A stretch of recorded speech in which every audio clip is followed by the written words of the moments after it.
The university hosted a speaker series on elections and voting, and we have all the details. As Election Day approaches, we bring you coverage on local elections and early voting. And in sports, the NBA crowns a new champion and the Cowboys lose a key player. All this and more in Jaguar Sports.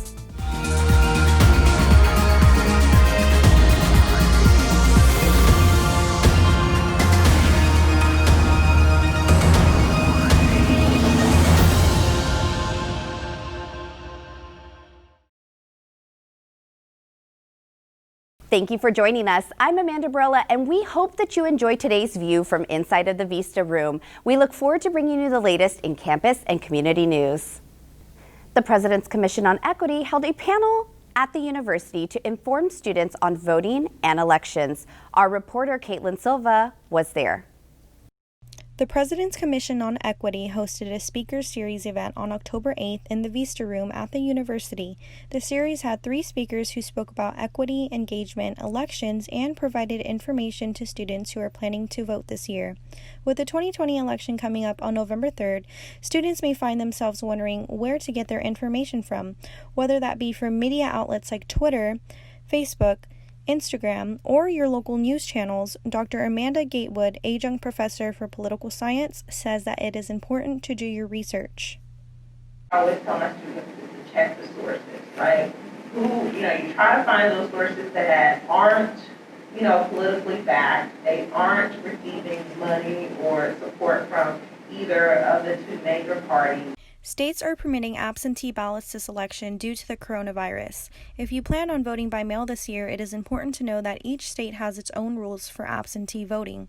Election workers are supposed to get back to voters if their ballot was not accepted, though due to how many people are voting this year by mail, this may not happen. I think that the most important thing is to track their vote and make sure that the ballot was accepted and whether it's been accounted for.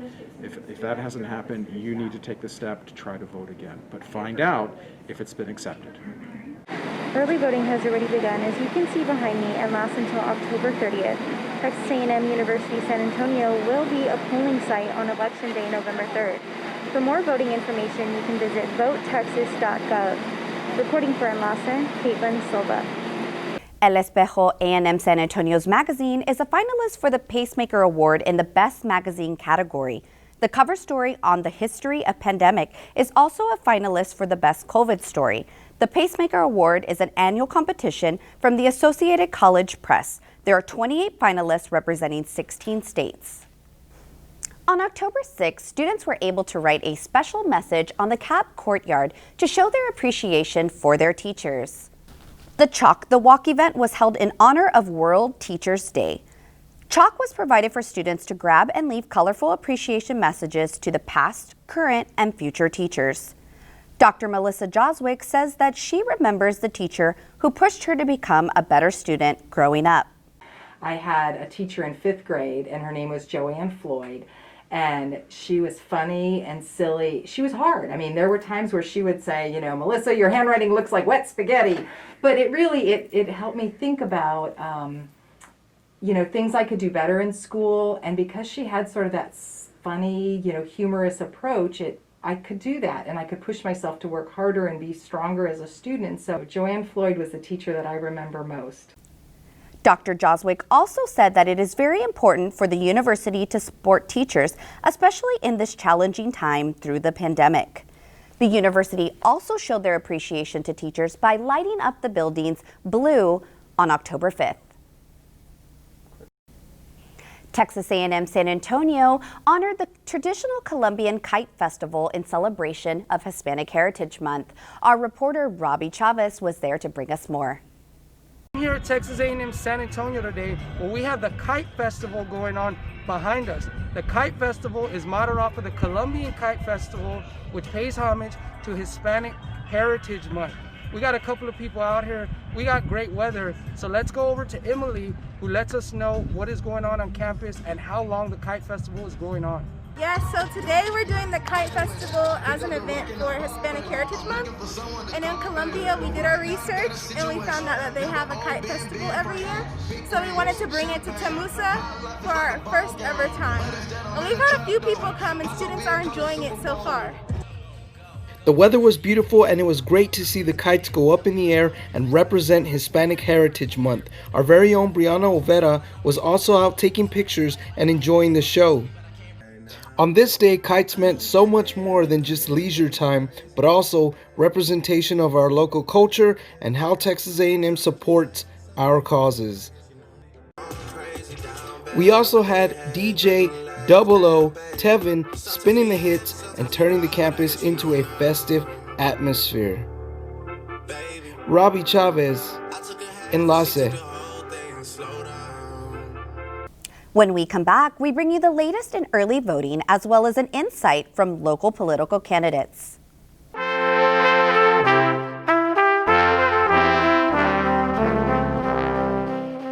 With the 2020 elections drawing near, people are lining up in record numbers to cast their votes. We go to Armando, Villarreal to see how the early voting is taking off. We're here at Lions Field on Broadway Street, where Bexar County voters casted their votes on the first day of early voting on October 13th. Most people waited in long lines from 1 to 3 hours, and few voters were even experiencing heat-related illnesses. Paramedics and firefighters were called to the scene to help those affected.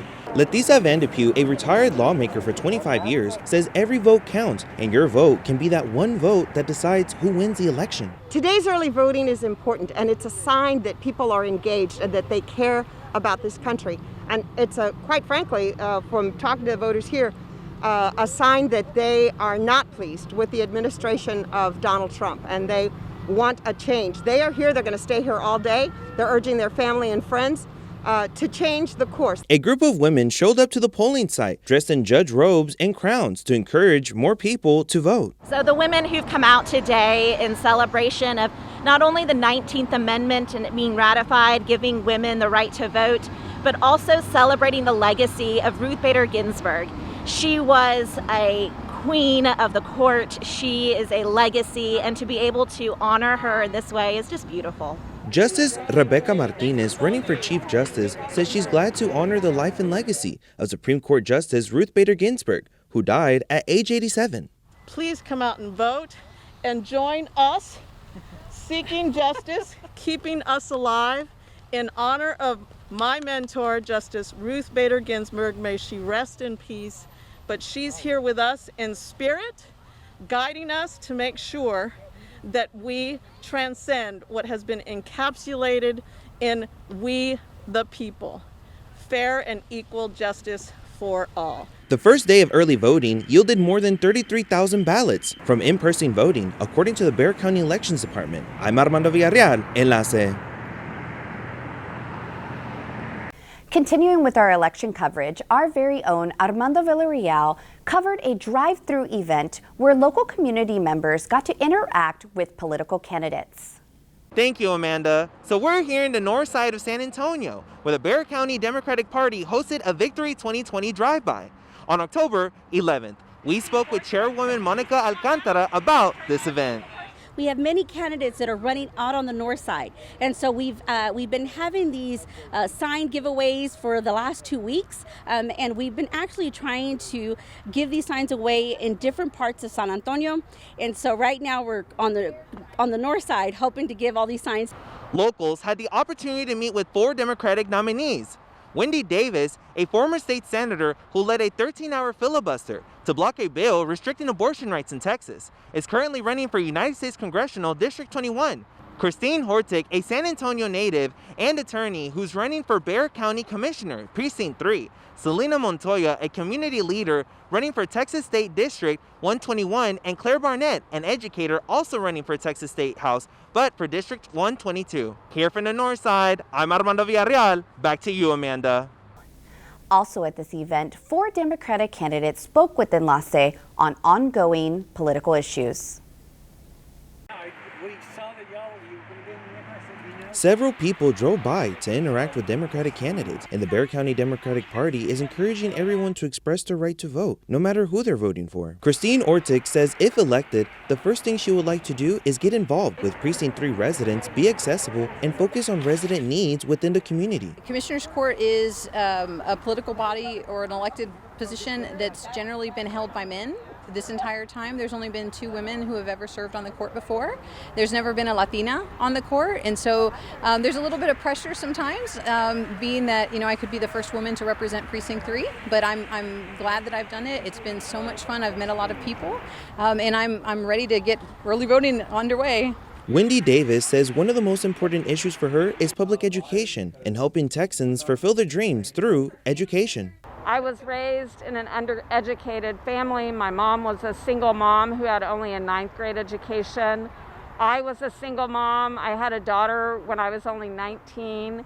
And I lived in poverty and struggled like so many people in this country do. And I understand fully how education can lift us and help us realize our dreams. And I want that for every person in Texas. I want it for every person in San Antonio and Bexar County. And I know that we can make that happen. Claire Barnett says since it's a census year, next legislation, they're going to be redistricting in the Texas State House. That's why gerrymandering is an essential issue this year. We, right now, our state government is completely controlled by Republicans, and they have gerrymandered districts in a way to guarantee, they hope to guarantee that they would stay in power. Now the people are coming out in such numbers, they're going to be overwhelmed, but this is our opportunity to make sure fair districts are drawn for the next 10 years and they don't gerrymander even more unfair districts this year. Selena Montoya says it's important for everyone to express their right to vote, especially young Americans. When we're talking about Generation Z, there are more than 24 million of them that make up those who are eligible to vote in this election. They are the most diverse, the most multi-ethnic, and oftentimes the most educated voting population that we have. And they care about things like the environment, they care about equity, and they care about the future. And so it's important to make sure that they have candidates that have those same values. Early voting began October 13th and will last till October 30th. And Election Day is slated for November 3rd. I'm Armando Villarreal, Enlace. Thank you, Armando. Stay tuned for election coverage in the upcoming weeks. And after the break, Alejandro Diaz brings us the latest in the NBA, the NFL, and more in Jaguar Sports.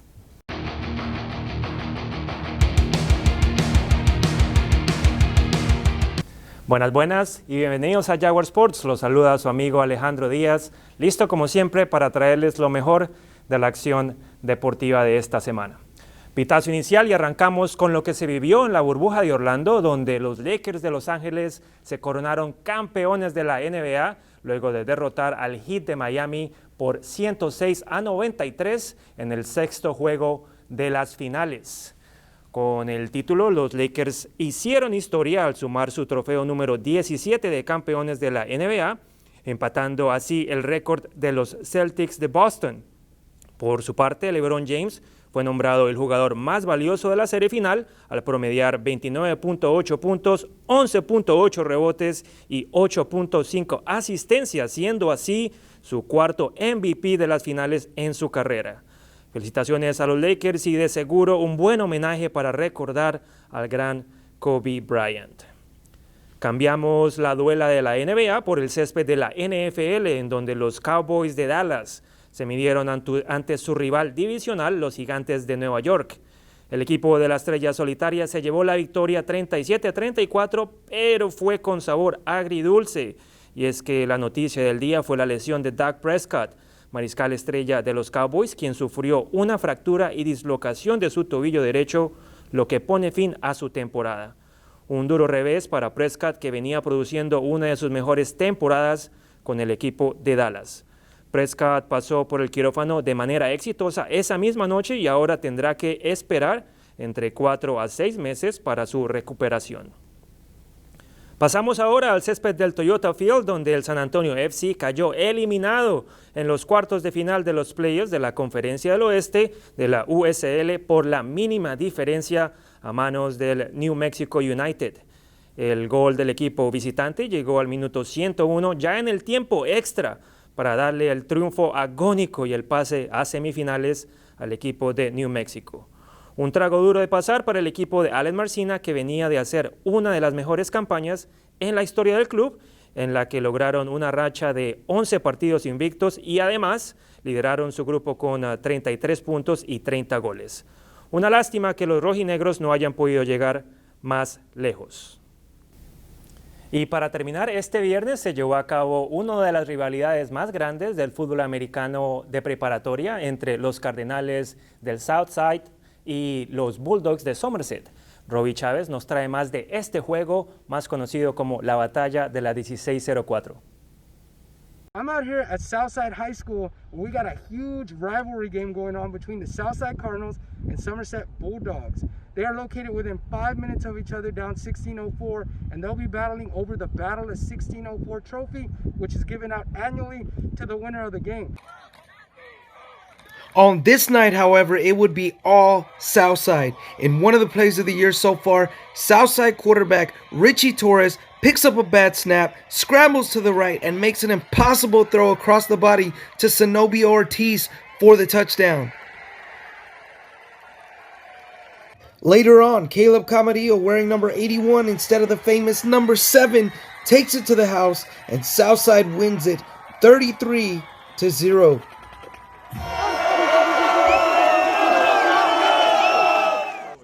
How do you feel you played tonight? Well, I started up front with the line. I couldn't do nothing without them. Without them, this is nothing. So, it felt pretty good. All right, Caleb, well, congratulations on the performance, and that was a great game. Appreciate it. Thank you. Congratulations to the 2020 Southside Cardinals on winning the Battle of 1604 and keeping hold of the trophy. Robby Chavez, Enlace. Bueno, no siendo más, me despido, pero nos vemos la próxima semana con más de Jaguar Sports. Y cuando regresemos, Amanda nos trae un nuevo capítulo de Lo que eres loco.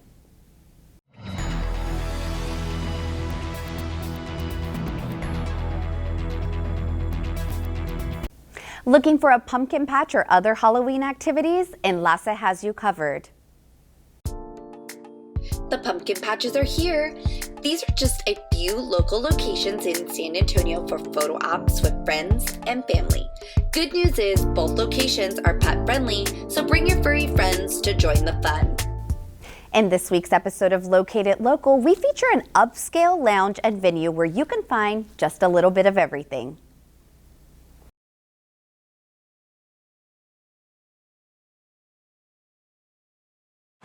What's going on, locators? We're here at 1102 in the King Williams district. From wine, coffee, art gallery, shopping, this is a social experience you're gonna have to come check out yourself.